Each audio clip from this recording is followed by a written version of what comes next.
Mekah yang semula hanya ditinggali oleh Hajar dan Nabi Ismail, seiring dengan berjalannya waktu, berubah menjadi sebuah negeri yang besar. Berkat doa Nabi Ibrahim, negeri itu sungguh mendapatkan berkah dari Allah. Masyarakatnya hidup dalam kecukupan dan sejahtera. Beribu-ribu tahun kemudian, Mekah berubah menjadi negeri yang sangat kejam.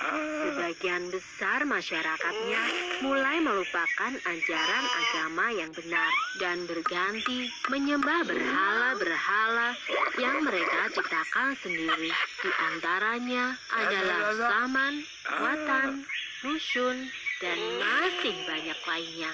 Semua itu adalah Tuhan yang mereka ciptakan dari batu, kayu, ataupun logam.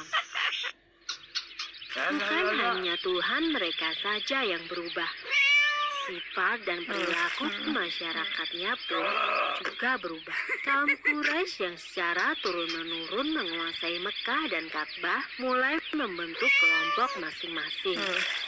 Mereka sangat berkuasa dan kaya raya. Namun kekayaan itu mereka dapatkan dengan cara yang tidak halal. Merampok, memeras rakyat kecil, berjudi, curang dalam berdagang, dan perbudakan yang sangat kejam. Kaum Quraisy menganggap harta adalah segalanya. Bagi yang memiliki harta paling banyak, dialah yang akan menjadi pemimpin. Demi mencapai kehormatan dan kedudukan, mereka menghalalkan segala cara. Karena itu pula, mereka seringkali terlibat dalam perselisihan dan kadang-kadang menimbulkan perang antar saudara.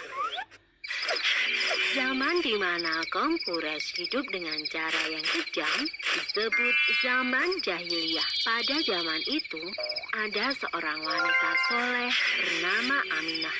Suaminya bernama Abdullah. Pada saat Aminah mengandung, sang suami jatuh sakit dan akhirnya pun meninggal dunia. Aminah merasa sangat sedih karena harus hidup sendirian. Pada suatu malam, ia bermimpi melihat bulan jatuh ke pangkuannya. Menurut ahli tafsir mimpi, kelak anak yang dikandung oleh Aminah akan menjadi orang yang dihormati. Mekah dan Ka'bah semakin ramai dan berkembang. Orang dari segala penjuru selalu berkunjung ke Mekah untuk beribadah dan juga berdagang. Kemajuan Mekah membuat Abraha, seorang gubernur di Yaman, merasa kesal.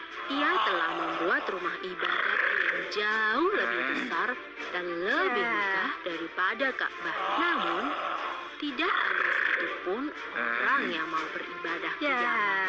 Abraha lalu memerintahkan agar semua pasukannya bersiap-siap. Mereka akan menyerang Mekah dan menghancurkan Ka'bah.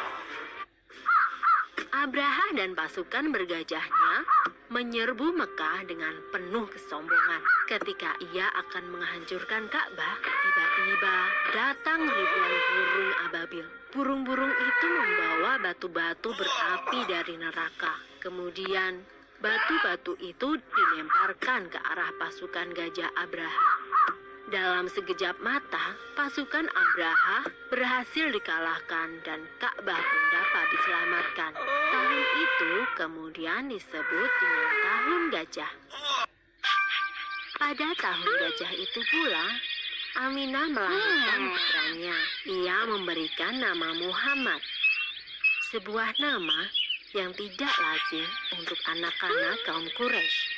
Ialah Nabi Muhammad, Nabi terakhir yang diutus oleh Allah. Ia dilahirkan pada hari Senin 12 Rabiul Awal Tahun Gajah. Selesai. Sumber dalam Al-Quran terdapat dalam surat Al-Fil ayat 1-5 yang artinya, apakah kamu tidak memperhatikan bagaimana Tuhanmu telah bertindak terhadap tentara bergajah? Bukankah dia telah menjadikan tipu daya mereka untuk menghancurkan Ka'bah itu sia-sia? Dan dia mengirimkan kepada mereka burung yang berbondong-bondong, yang melempari mereka dengan batu berasal dari tanah yang terbakar. Lalu dia menjadikan mereka seperti daun-daun yang dimakan ulat.